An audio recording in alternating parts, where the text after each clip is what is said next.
Hello, Cornerstone family. We have come to the end of week 2 of our 21-day prayer and fasting. I hope you are all excelling in your fast as we continue to move forward onto our last and final week. As for week 2, these 4 words resonated with me so much from day 8 of the prayer list.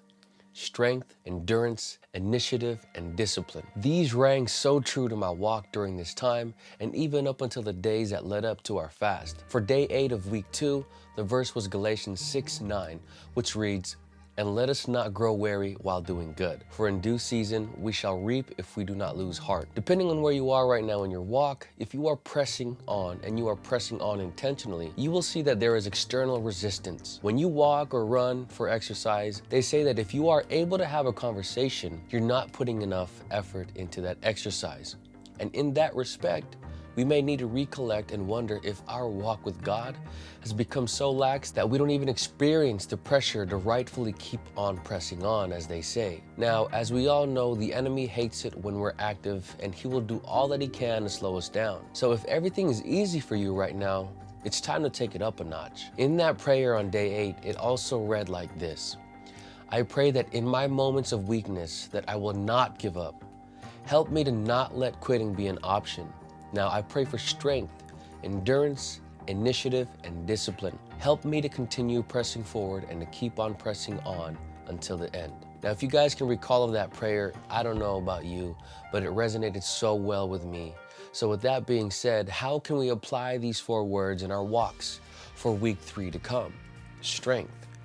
How can we apply this in our life right now? By definition, strength is the capacity of an object or a substance to withstand great force or pressure, and in this, we are the object of strength. Day by day, as we resist the urge to give in to the pressures of caving into what we have decided to fast for these 21 days, we will develop strength. But it is in our weakness that we find strength in God to do the things that we can't on our own. We must pray and read daily, but one thing to add is we must be intentional in reaching others daily by sharing His love, by sharing the gospel intentionally, and pushing each other to grow stronger in our faith, moving us to the second key word: initiative. Taking initiative is the power or opportunity to act or take charge before others do. As we read on day 9, initiative is the key theme to what is being spoken in that word. It reads like this in the intro: "Do you ever feel unappreciated for all the things that you do for other people?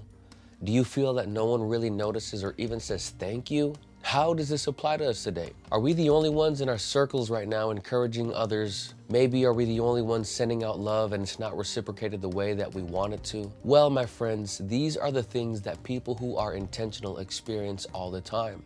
And it is important to be intentional without expectations. In the devotion of day 9, it points to Hebrews 6:10. Saying, "God is not unjust. He will not forget your work and the love you have shown Him as you have helped His people and continue to help them."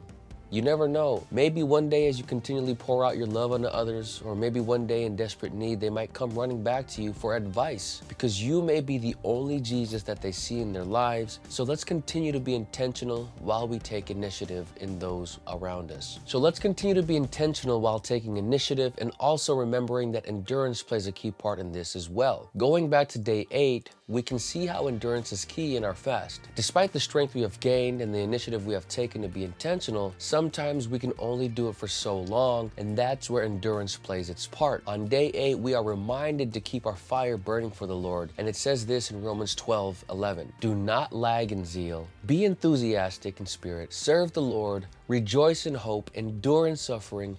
Persist in prayer." It came straight from Paul's mouth, guys, that we must endure. To endure means the ability to continue in an unpleasant situation, an unpleasant process, without giving up. Week 3 is right around the corner, and as we continue to run this marathon in our 21-day prayer and fasting, let us not lose our spiritual passion and drive.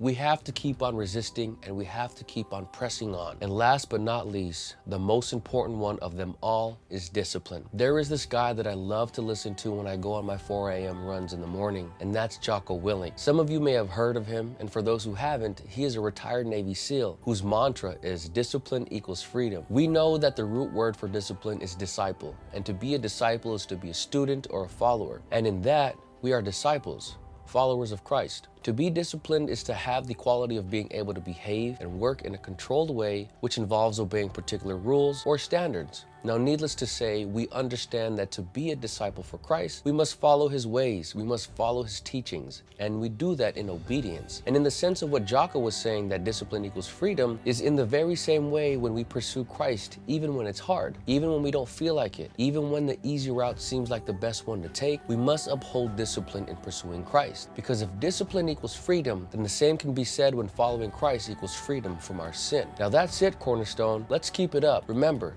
strength, endurance, initiative, and discipline. Let's keep on keeping on and tackle week 3 with all that we've got. Love you all, and God bless.